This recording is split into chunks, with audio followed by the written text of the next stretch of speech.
Lunes 11 de septiembre. El conflicto del cristiano. Comillas, porque el deseo de la carne es contra el espíritu, y el del espíritu es contra la carne, y estos se oponen entre sí para que no hagáis lo que quisierais. Gálatas capítulo 5, verso 17. Ver también Romanos capítulo 7, versos 14 al 24. ¿Cómo has experimentado en tu propia vida como creyente la dura y dolorosa realidad de estas palabras? Porque el deseo de la carne es contra el espíritu, y el del espíritu es contra la carne, y estos se oponen entre sí para que no hagáis lo que quisierais. Romanos capítulo 7, versos 14 al 24.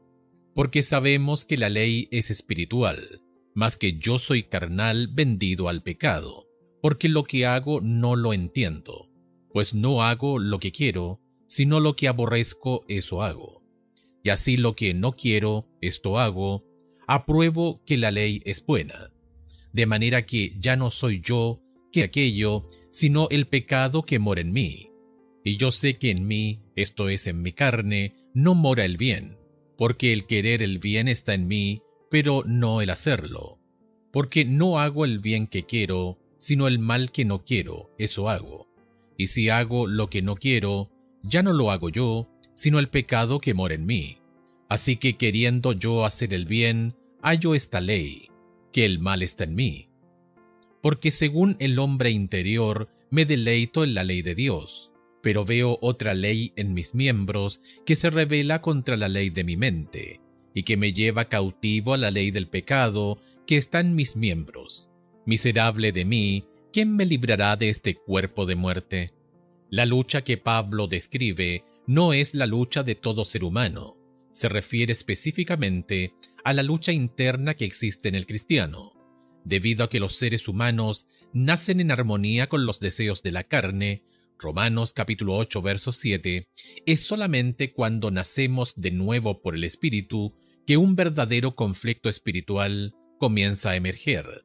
Juan capítulo 3, verso 6. Esto no significa que los no cristianos nunca experimentan conflictos morales, por cierto que los experimentan, pero aún ese conflicto, en última instancia, es resultado del espíritu. La lucha del cristiano, sin embargo, toma una nueva dimensión, porque el creyente posee dos naturalezas que están en guerra la una con la otra, la carne y el espíritu. A lo largo de la historia, los cristianos han anhelado aliviarse de esta lucha. Algunos han buscado ponerle fin al conflicto al retraerse de la sociedad, mientras que otros han afirmado que la naturaleza pecaminosa puede ser erradicada por algún acto divino de gracia. Ambos intentos son desacertados. Aunque por el poder del Espíritu ciertamente podemos subyugar los deseos de la carne, el conflicto continuará de varias maneras hasta que recibamos un nuevo cuerpo en la segunda venida. Huir de la sociedad no ayuda porque no importa dónde vayamos, llevamos la lucha con nosotros y lo haremos hasta la muerte o la segunda venida.